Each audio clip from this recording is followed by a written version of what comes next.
$40 trillion market capitalization. Silver also sitting up here at extreme highs at about $94 per ounce on the spot price. When is this going to end?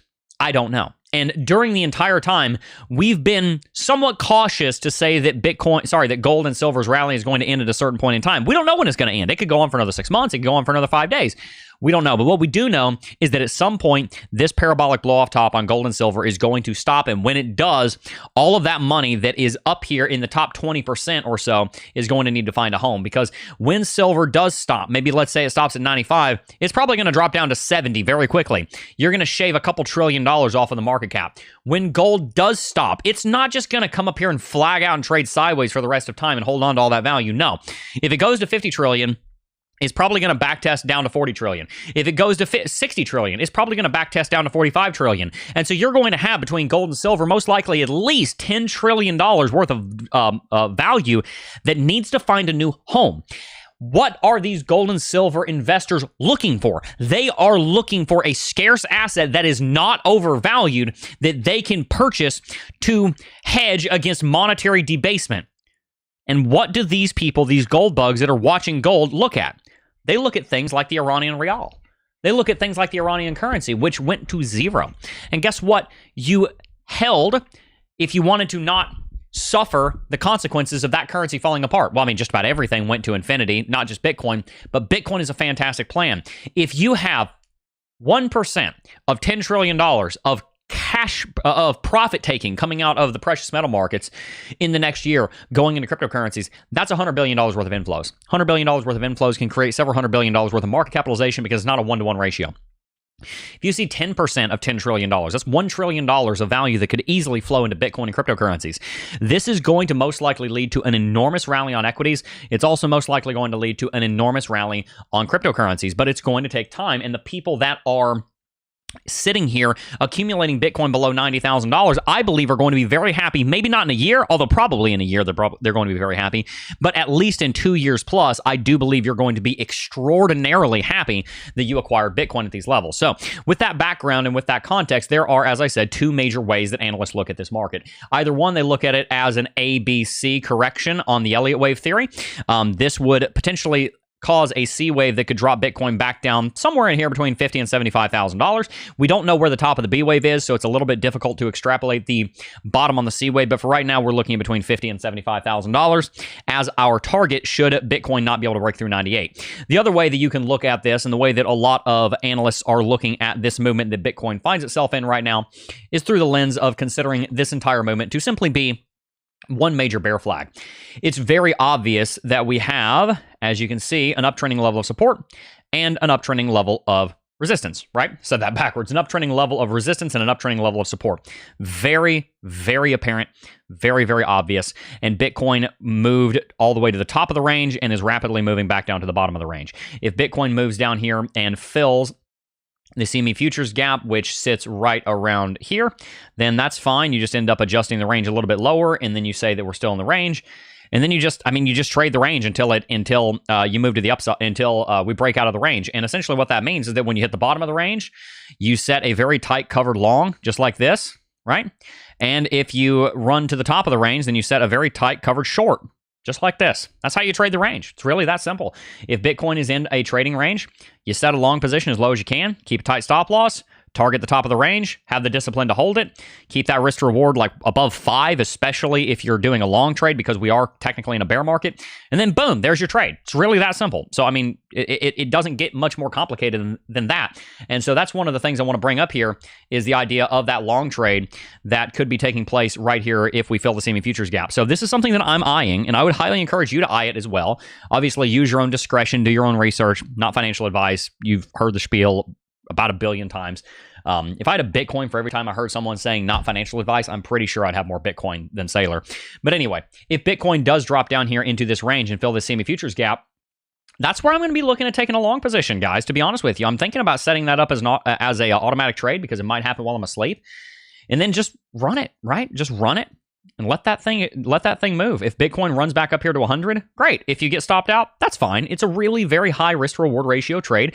Longing in CME futures gaps oftentimes is a good call, because oftentimes when CME futures gaps get filled, it actually ends up causing the market to move to the upside. I'll give you an example over here.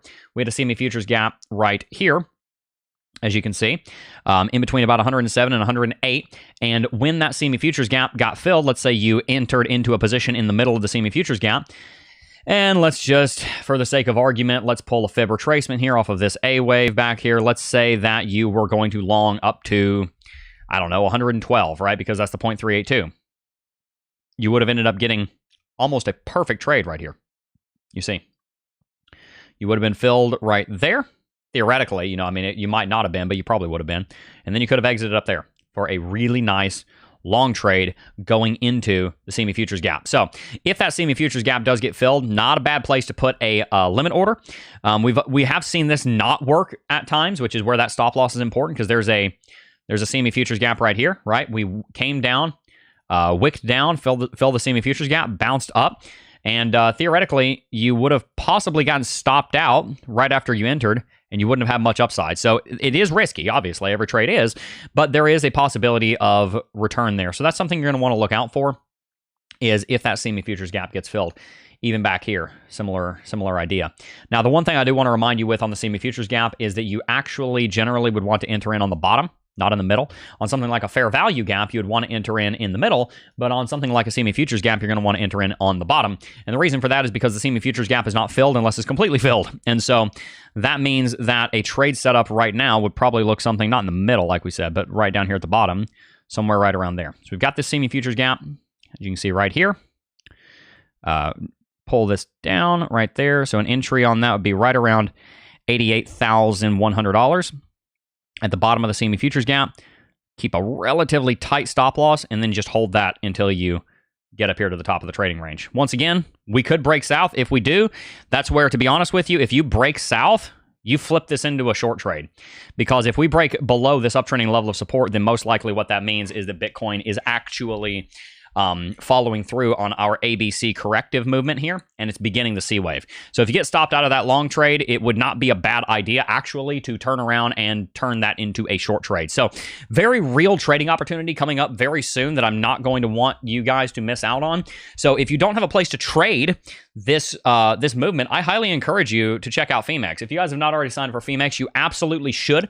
And there's a lot of reasons you should sign up for Femex. First and foremost, you're going to be getting access to our very own proprietary trading course. That is 35A Mastery.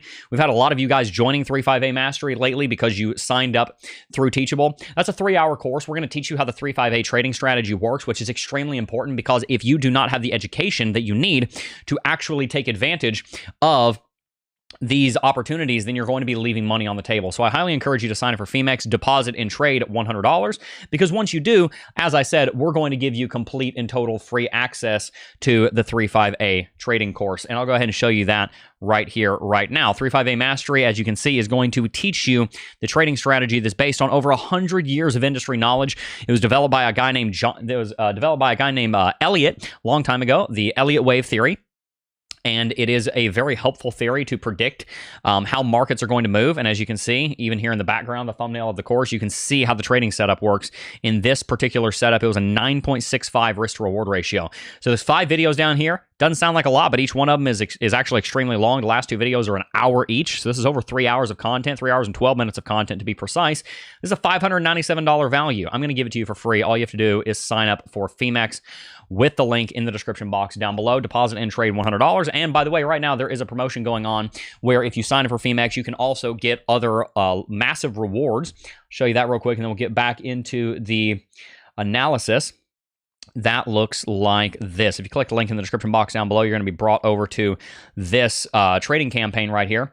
It's the Femex and CryptoJeb trading campaign, as you can see. A lot of major bonuses are taking place, so make sure that you check that out with the link in the description box down below. Give me 1 second, because I actually need to update that link. So before you go there, let me update that so that you can get access to that new campaign. Give me just a second. While I'm pulling this up so that you guys have the right link, I'm going to go ahead and let you know what we're going to talk about next. Next thing I want to talk about here is strategy. What we are seeing out of strategy is extreme, extraordinary conviction, and it's something that we definitely do not want to be sleeping on. If you refresh the page, that correct link is in the description box down below, and it's going to look like this. Let's pull that up. Sorry about that. Forgot to check that before we start. Here we go. So you can get up to a $300 or even up to a $1,200 bonus. Make sure to check that out down below. But anyway, like I said, let's go ahead and talk about strategy. This is a major development that we've seen coming out of strategy. This is one of the largest acquisitions that I have ever seen. This is an acquisition of 22,305 Bitcoin for $2.13 billion at an average price of $95,000 per coin. As of January 19th, 2026, they hodl 709,715 Bitcoin acquired for $53.92 billion at $75,979 per Bitcoin. There's a very real possibility that we're going to revisit that average entry. There's a very real possibility that we could see Strategy's entire stack go negative for a short time. Now, I don't think that it would stay there because I think Strategy has the ability through their different preferreds to raise the money required to buy a lot of Bitcoin at those levels. If we did see Bitcoin dropping down towards those levels around $75,000, let's just go ahead and put their average entry. Their average entry is about right here. If we did see Bitcoin dropping down to their average entry, I do think that you would see an enormous amount of investment in the same way that any major sophisticated investor would double down on investments that they believe in if the investment ever returned back to their average entry. And so if you did see Bitcoin moving down to these levels, I would not be surprised at all to see Strategy acquiring well over 100,000 Bitcoin at these levels. And so my encouragement to you is to remember like one of the first rules of investment, which is to buy when people are scared. You must go back to your conviction. Do you have principles? Or are you like a ship that is tossed in the sea? Because if you are not a leader, you are a follower. Are you a leader? Do you have principles? Do you have beliefs? Do you believe in Bitcoin? If you believe in Bitcoin and you see Bitcoin move back to your average cost basis or even lower, are you going to stand by your principles when they get tested by the fire? And are you going to buy or are you going to sell? That's the question. I'm not talking about selling because you have to. I'm not talking about selling because you overextended yourself, you made a mistake. I'm talking about you have the cash to buy Bitcoin and you don't because you're afraid. Here's the deal. Noobs are buying gold right now. I don't know anybody who is a gold bug who's buying gold right now. And I know gold bugs. There are people at our church. That's what they do, man. They trade gold bullion and gold coins. They go to the meetups. They go to the conventions. They know the brokers. They know the dealers. They know all that. They're not buying it. This is parabolic. Sophisticated investors are not buying gold right now. They're just not, because the returns have taken place. They're already here. This literally fits perfectly on a parabolic growth curve. This will break sometime very, very soon. Like, this is not going to just continue forever. This is going to break at some point. Now, it could go on for another 6 months. I'm not saying that gold has to be done here. Gold could rally up to $6,000, $6,500 before that happens. But every dollar that gold goes higher, it becomes a worse risk to reward ratio trade, which means fewer and fewer sophisticated investors, i.e. the people with all the money, i.e. the people that actually succeed in the long run, are buying it. Silver cannot stay at these levels. You know what's going to happen? At these levels, the miners are going to say, well, goodness gracious, we'll just go open up all these mines in subpar ore that we otherwise weren't profitable on when it was trading at $25 an ounce. Now it's at $94 an ounce. We'll go open up a new mine and dump new supply into the market. This is going to cause increased inflows of supply into the silver and the gold market. There are a lot of silver and gold deposits that are proven underground that are not mined because they're not profitable.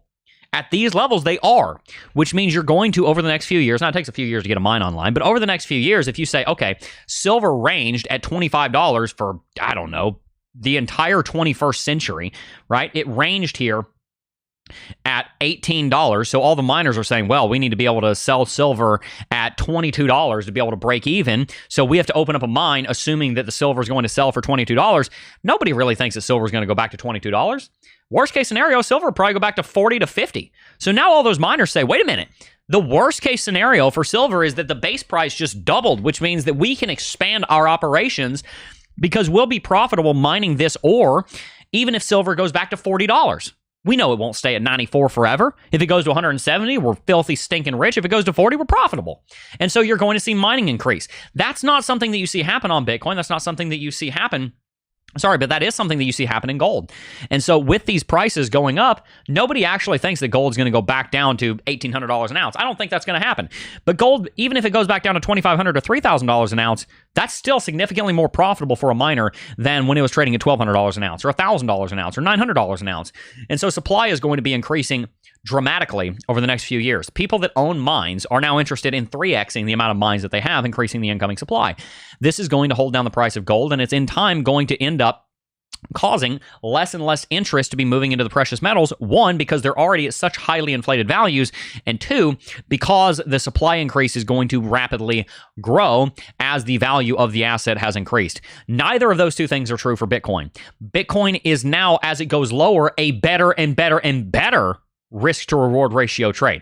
To be honest with you, when Bitcoin goes down to $75,000, if it does, I'm not saying it's going to, but if it does, if Bitcoin goes down to $75,000, there's going to be a lot of people that are going to buy Bitcoin just for the sake of not getting egg on their face if it goes to 250.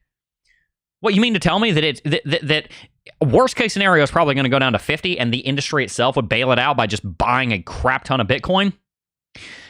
And I could buy it at 74,000 just to have it go up to 250. I mean, seriously, it's very easy to predict that the next bull market, the next cycle top, would probably result in Bitcoin going to at least $225,000 a coin. It's very, very, very simple to see that taking place. And so when you present an institution with the asymmetric idea of buy it at 75, it might go down to 50 for a few years, but it could go up over 200K. That's a 6-to-1 risk-to-reward ratio. That is an asymmetric trade. Because when you're looking at long-term sophisticated investors, what they're looking at, they're saying, wait a second, you're telling me that if I give it until the end of the decade, I could see a return on investment. Let's just say we hit an all-time high in 2030, January 1st, 2030, right? Right there, December 31st, 2029, whatever. Let's say that we drop down here, right? And then we go down to 53,000. Very unlikely that Bitcoin's going to go much lower than that. Could it? Yes. Is it going to? Probably not. Let's even say it goes to 30. Let's say it goes to 30 for a little while. You still got a 3-to-1 risk-to-reward ratio. And as Bitcoin goes lower, notice this little number right here? That risk-to-reward ratio goes up and up and up and up and up. And long-term investors are nothing more than traders given more time. That's all they are. That's all an investor is a trader with a longer time horizon. And so as Bitcoin goes low, right now, here's what they're thinking. It could go a lot lower. It could go a lot lower. My upside's kind of capped in the maybe 200 to 250 range. It might go a lot higher than that. Who knows? But I'm just telling you how Wall Street is thinking, right? But as Bitcoin goes down here, 75,000, ooh, there's a lot of support at the previous all-time high. There's a lot of support at the previous all-time high. This Sailor guy, he looks insane. He's deploying tens of billions of dollars into buying Bitcoin. I don't know. Buying it at 68,000, that seems like a steal. Okay, it goes down to 37. Okay, I lose 50% of my money, but I could quadruple it. That's a risk-to-reward ratio that's appealing. All right, now let's look at gold. What's gold's risk-to-reward ratio? This is the same. You're gonna be hearing me say this a lot, and this is the one simple reason why. This is the one simple reason why the rotation out of gold into Bitcoin is going to be enormous. I am being very careful not to tell you when that's going to happen because I have no idea. For all I know, gold could go to $10,000 first, but it's going to happen at some point. Mark my words, the rotation will be enormous. It's going to take time. It might not even be this year. It might be in 27. I have no clue when it's going to happen, but I'm very confident that it will. I try not to make short-term predictions because there's so much noise, but long-term, this is what we're looking at. Okay, gold. Let's look at the history of gold. Where did gold pull back to? After the correction in the mid-2000s, right? Where did it pull back to? Gold pulled back a little bit higher than the 1981, right? 1980, 1979, 1980 all-time high. We pulled back and we almost revisited it. Not quite. Because these are cycles, right? This cycle happened a lot sooner. Let's say that we have something similar take place. let's say that gold could possibly pull back to, I don't know, $2,500 an ounce. Let's be generous. Let's say it could pull back down to $2,500 an ounce. It absolutely could. All right, let's look at a long position right now in gold at 47.62. Let's just give gold the benefit of the doubt and say it can add $40 trillion of value. And it could drop down here to $2,500 a coin. Sorry, an ounce. The risk-to-reward ratio is starting to not look as great. 2.3 to 1. Now, you still have the benefit with gold that gold is 6,000 years old, older than Bitcoin, much larger market, less risk, more so mass adopted. That's all true. So gold could keep running on institutional interest here for a little while. But what happens when gold gets up to 5,000? That risk-to-reward ratio starts to suck. Let's say gold goes up to 6,000. That risk-to-reward ratio starts to look really terrible. Every dollar that gold goes higher is another nail in this rally's coffin. It can only go so high. Now, again, I'm not going to be foolish here and try to predict the top because that is a dumb thing to do in a parabolic growth curve.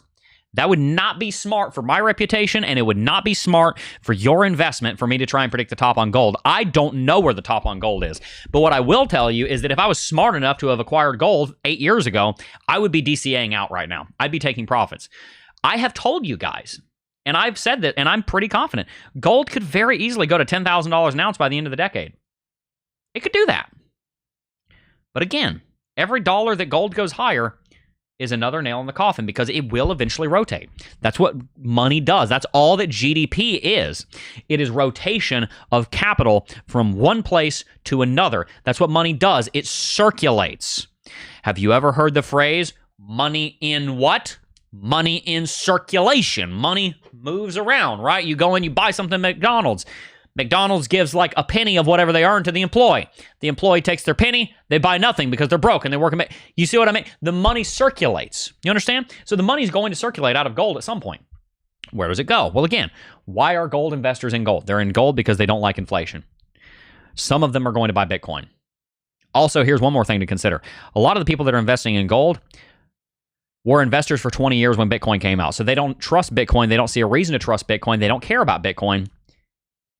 Saying this as gently as I can, those people are not going to live forever. Younger people understand Bitcoin at a much higher rate than older people.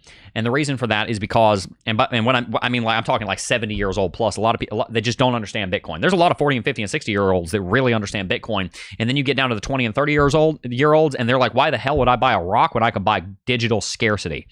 There is a time-based advantage that Bitcoin has here where over time, more and more people believe in it. So when you look at this short-term movement here, it looks scary because Bitcoin's trending down to the bottom of its medium-term range. But what I want to encourage you to do, and one of the reasons that I run this channel, because I constantly ask myself, what's even the point of what I do, right? Why do I do what I do? One of the reasons that I do what I do is to help you retain your conviction or at least be able to explain your conviction. Does that make sense? At least be able to explain why you feel convicted about a certain investment vehicle. And the thing that I keep coming back to is that Bitcoin has extreme underlying intrinsic value, and the market will eventually price the asset correctly based on that extreme underlying intrinsic value. When you build a good product, I genuinely believe that if you give it enough time, the market will price that product correctly. If you overprice that product won't sell. If you underprice that product will eventually sell like hotcakes. But the underlying intrinsic value of a product will eventually be realized by the market. This is where we get into the concept of price discovery. The price discovery on Bitcoin will take place. And as Bitcoin goes lower, and I welcome Bitcoin going lower, if Bitcoin goes lower, all that does is increase the likelihood that you're going to see Bitcoin discovered by larger and larger players. If Bitcoin starts dropping down to 76,000, more people are going to take interest. If we drop down to 65,000, more people are going to take interest. But you know who's not going to take interest? The person who is not going to take interest is the person that does not understand the asset. The person that is not going to take interest is the person that is too dogmatic and set in their ways to understand that technology advances. You understand? Here's a statistic. Before 1870, 25% of the United States gross domestic product was in what? I'm going to give you like 5 seconds. Can anyone tell me what 25% of US GDP was in before the Civil War? After that, you had a lot of industrial advancements that changed the economy. Before that, 25% of of GDP in the United States was in firewood. Firewood. It's a real statistic. I'll show you the chart. Before, I believe it was about the 1870s, almost 25% of U.S. gross domestic product was in firewood. It's a real chart. Things change. We don't remember this because we weren't alive and no one that we know was alive, but at some point there was a conversation going on about how steam engines and how electricity and how oil and natural gas were going to put all of the people that were splitting wood out of business. We are having the exact same conversation today that we were having 150 years ago about firewood, and that is that the world is going to end because the makeup of the United States economy is changing. The makeup of the United States economy changing is not going to spell the end of the United States. It is going to spell a change. And if you continue splitting firewood thinking that things are going to go back to the way they were, then I need to inform you that the only thing that does not change is that change itself happens. The economy is changing. We're moving in the direction of artificial intelligence, advanced robotics. We're moving in the direction of digital scarcity.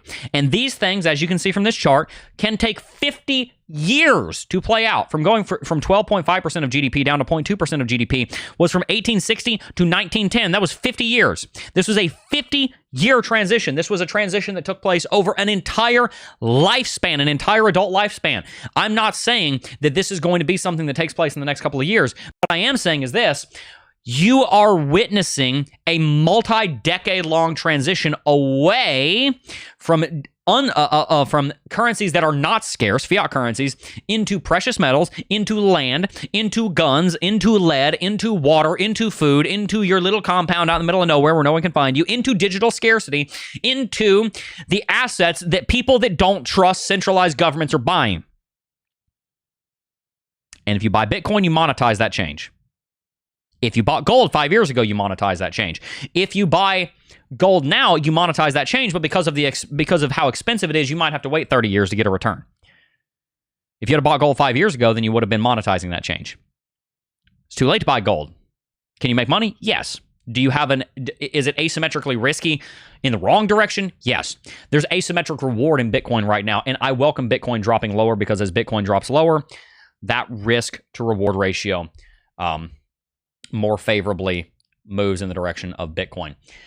Let's read a little bit of chat here. Before we do, I do want to give you give a big shout out to our friends over at NordVPN. If you guys have not already signed up for NordVPN, you absolutely should, because we are in an era of digital piracy and theft, and there are hackers and thieves that are trying to steal from you right this very minute, and the only way that you can protect yourself is by hiding your search traffic. So I highly encourage you to sign up for NordVPN by going to nordvpn.com/Jeb and getting our exclusive deal that we have with them. When you sign up, you're going to get big savings. That's 4 months extra. You're going to get 2 years for the low price of $376 a month when you purchase an annual plan, and you're going to get those 4 extra months for free. When you get the Plus plan, not only are you going to be getting the secure and fast VPN, you're also going to be getting the ad and tracker blocker, and you're going to be getting the password manager and breach scanner, which is phenomenal. I personally love NordPass. It is an incredible password manager, so I highly recommend that you sign up for NordVPN to keep your passwords organized, but more importantly, to keep your browsing traffic safe, because if you build a couple $100,000 portfolio in the cryptocurrency space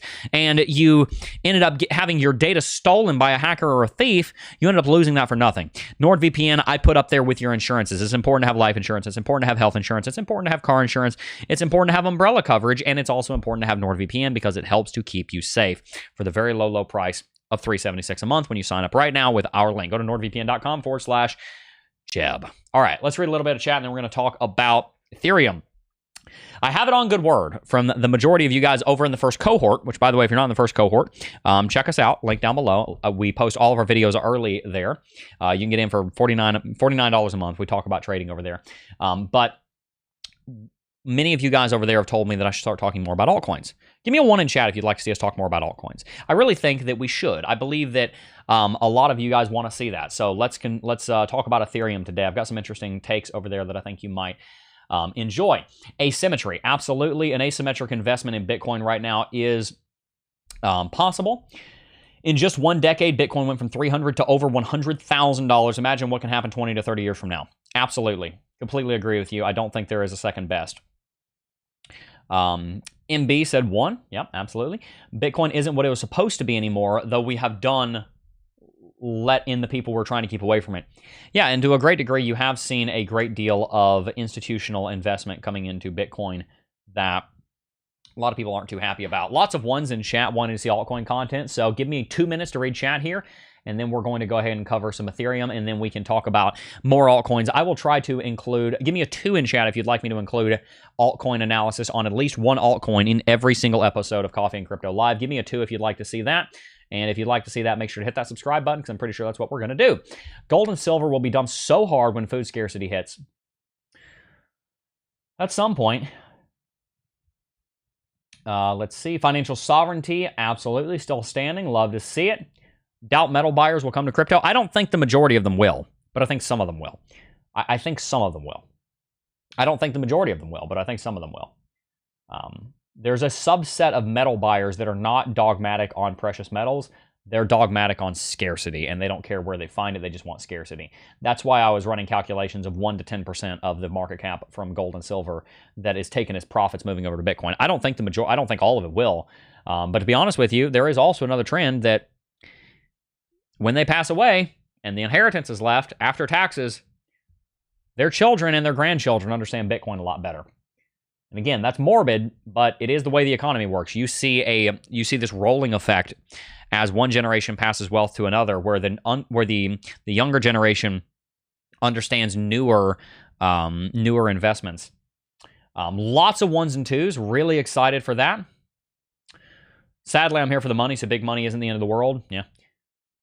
All right. I think we can assume 10% of that money will come in. I think that's a safe assumption. I genuinely do. Give me a 3 if you think it's a safe assumption that 10% of the profit taking out of gold and silver that's going to take place, I'm just going to say sometime within the next 2 years, will come on over into the cryptocurrency markets. That's what I think. All right. Let's keep it moving here. We're going to talk about Ethereum, then we're going to have to wrap it out. Once again, don't forget about the promotions going on right now on Femex. You can get access to the 358 Mastery Program for free. All you have to do is sign up for Femex, deposit, and trade $100. On top of that, also make sure not to miss out on the NordVPN deal that's going on right now. When you sign up for these products and services, you are not only helping to support the channel, more importantly than that, you are helping to protect yourself while you browse online, and you're getting access to a phenomenal cryptocurrency exchange to take advantage of that Bitcoin trade setup that we talked about a little while ago. All right, let's talk about Ethereum. I'm very excited to talk about Ethereum because Ethereum, in my opinion, is very undervalued. I believe that you're going to see a huge run on Ethereum. I don't know when. I'm done trying to tell you when I think things are going to happen. I'm just going to tell you whether or not I think it's going to happen. Eventually, I do think Ethereum is going to see a major run, and a big part of the reason for that is because you have this uptrend right here. This uptrend is beautiful. It is a beautiful thing to behold because what I want to see out of Ethereum is long-term structure. I've been desperate to see long-term structure out of ETH, and we might be seeing it right now. If Ethereum, as it corrects down here, is able to hold on this uptrending level of support, which corresponds to about $2,800, then at that point in time, that's where if you see that bounce, you could see Ethereum rallying very aggressively here. Now, that said, you obviously do need to see Bitcoin in an uptrend. So if Bitcoin does end up bottoming out somewhere around $75,000, there's a very real possibility that Ethereum could bottom out on this uptrend and actually end up moving to the upside. In history, it has been a good idea to buy Ethereum when it's sitting around this uptrend. Every time that you have seen that you have bought Ethereum around this uptrend, worst case scenario is what ended up happening is you held Ethereum through a 40% loss, but then you ended up seeing 113% gain. That's not the best. I mean, that's a pretty big dump, but at the same time, it did end up performing quite well. And so with Ethereum moving back down to this uptrending level of support, and with Bitcoin once again moving down towards major uptrending levels of support in and of itself, it does show us that there are excellent investment opportunities here.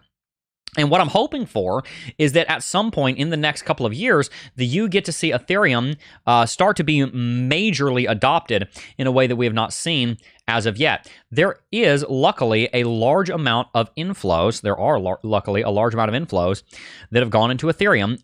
The Ethereum ETFs, right? You have almost, about 12 to $13 billion worth of ETF investment into Ethereum. Now, something that you have to understand about ETH is that just like any altcoin, it is still very much in the early stages.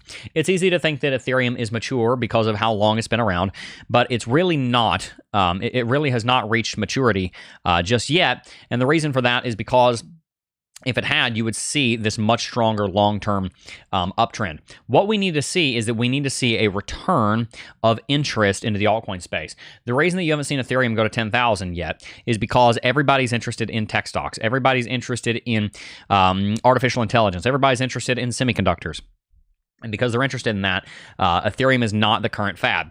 I do think that that's going to change at some point. Once again, as we've talked about, markets are cyclical, and there are different assets that, as years pass by, they become in style once again. And I think that is eventually going to happen with Ethereum. Ethereum and the layer 2s that are built on top of it do provide competitive advantages over the traditional banking sector in a lot of areas. You have a lot lower rates. You have a lot faster settlement times. You have the ability to transact anywhere in the world almost instantaneously, which is something that you still do not get with traditional financial instruments. ACH can take several days. Wire transfers take several days. Ethereum simply does not struggle with that. And so what I have seen is that when Ethereum comes down to this uptrend, there is a possibility of a trade setup in the form of a long-term position. Now, again, we want to cap our downside. We want to cap our downside because unless we're in an asset that we understand has gained significant traction, such as Bitcoin, such as gold, such as stocks, such as equity, such as real estate, whatever, it is generally a good idea to cap our downside. And so if you're looking at investing in Ethereum, I would recommend keeping a risk-to-reward ratio set up right here. But essentially what you could look at doing is that if ETH falls back down onto this uptrend, generally speaking, setting up this exact trade has actually profited you quite well. The second time that, let's look at the first time that we actually fell onto this trade, right? If we set up a trade kind of like this, let's just say we ran it back to all-time high, right? Even if we just set it up as 10 to 1, you ended up capturing a large amount of upside here. Same thing when we came down into this zone back here. If you managed to get an entry down here at these lows, you ended up having a major risk-to-reward ratio. And over here, if you had have gone long here, guess what happens? If you had have run this play, you got stopped out. So you lost money, but you ran the system and it worked, right? Same thing right here. Let's say we got above this level and we came back to backtest it. We potentially got stopped out, but maybe you re-entered, something like that, and you can end up profiting there. And so this long-term uptrending level of support also coincides with extremely low lows on the RSI. And so what I would be looking at doing on ETH right now would be looking at not so much a long-term investment, although it's a good idea to have a long-term bag on ETH, because I do think Ethereum will eventually go to $10,000 a coin. I do foresee that happening. What may end up being a useful play on ETH is to say, hey, if the RSI goes below this level, right here around 38. The only times that it's gone down to that level were on these bottoms. You see how when we actually tag the 38 level, right, you are seeing this be a strong entry. You see that? And so that is something that we might end up be doing right now. Now, again, it is important because this is actually not so much an investment as it is like a multi-month swing trade. It is important to have a stop loss, right? It is important to have that stop loss there. So you might say that if Ethereum's RSI goes below about 38, then that might be where you tag that stop loss somewhere in there, right there. Sorry about that. You can see my messy desktop that I need to clean up. If we see Ethereum move down into that range, then that's where you might have that stop loss. But honestly, there is a really strong trade setup here because although Ethereum has struggled to set new all-time highs, what it has done very nicely is it has been extremely volatile, which is really good for us traders, right? It's very good for harvesting gains out of, because this volatility gives us the ability to say, hey, if we go here, then we rally here. If we go there, then we crash down here. It gives us the ability to set up those trades. So I would heavily encourage you to look for a long entry here. Not a bad idea to hold some Ethereum for the long term, although it is important, in my opinion, to maintain a balanced and diversified portfolio of stocks, equities, Bitcoin, and altcoins, risk adjusted, so that the less risky investments that are going to return you 10, 20, 30% per year. Our more heavily weighted altcoins are potentially a little bit lower weighted, but at the end of the day, there's a strong trade setup here. I do look forward to seeing what Ethereum does over the next several years. So I'd love to hear your thoughts on that. What does that look like for you? Are you looking forward to a trade here on ETH? Another thing that you might look at here is when Ethereum confidently breaks above the 14 interval moving average, right? When it confidently breaks above the 14 interval moving average, that ends up being a strong sign that the market is moving to the upside. And also, likewise, when Ethereum rejects off of the 14 interval moving average, it falls over, as we've seen here. So the RSI moving average is very important here. It's possible that Ethereum is in this moment right here, right? This moment right here, where it's fallen down, it's flagging out, and then there could be a rally coming around the corner. And it's also nice to look at ETH because Ethereum can actually help us to understand what Bitcoin is going to do, because a lot of times patterns on Ethereum, not so much on the other altcoins because they're so small, but on Ethereum can help us to understand what Bitcoin's about to do, because sometimes, not very often, but sometimes Ethereum can actually start the movement. So with this small break above the 14 interval moving average, that could be an early warning sign that something is coming pretty soon to Bitcoin. It could be a sign that Ethereum is moving down here into oversold territory.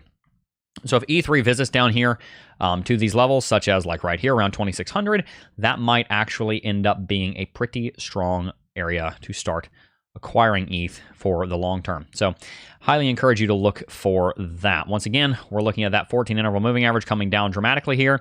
And although Ethereum has not managed to set a new all-time high, it has done a good job of setting increasingly higher lower lows, which is phenomenal. If we just delete everything on the chart here, you can see that the lowest low was $59. Then the floor price, if you will, was $874. Then it became $1379. Right now, theoretically, is 2,600. We'll see if that holds. I'm not totally sure if it will, but if it does, that is improvement. That is growth, right? Just because you're not setting all-time highs does not mean that there's not growth.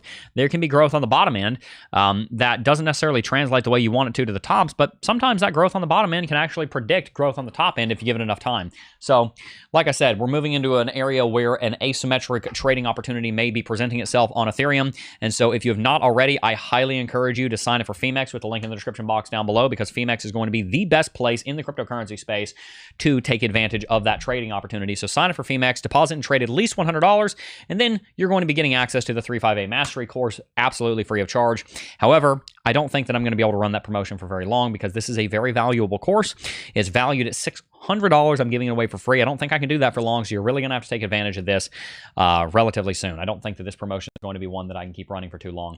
So I appreciate you guys being here. I appreciate you watching our content. If you have not already, make sure to hit that like button and subscribe to the channel, and stay tuned for more content. I really appreciate you guys checking us out. Let's read a little bit of chat. New mines would take a long time to turn a profit. Absolutely. It would take many years. It's not something that would happen over the course of 6 to 12 months. Mines do take a great deal of time. That said, the mines that are already in existence, there are different areas of different mines, I would assume. I don't actually know this, so this is just speculation, but I would assume that there are different areas of different mines where, like, hey, we know that there's a deposit over here, but it would cost more to mine it than it would cost, then we would actually profit from selling it.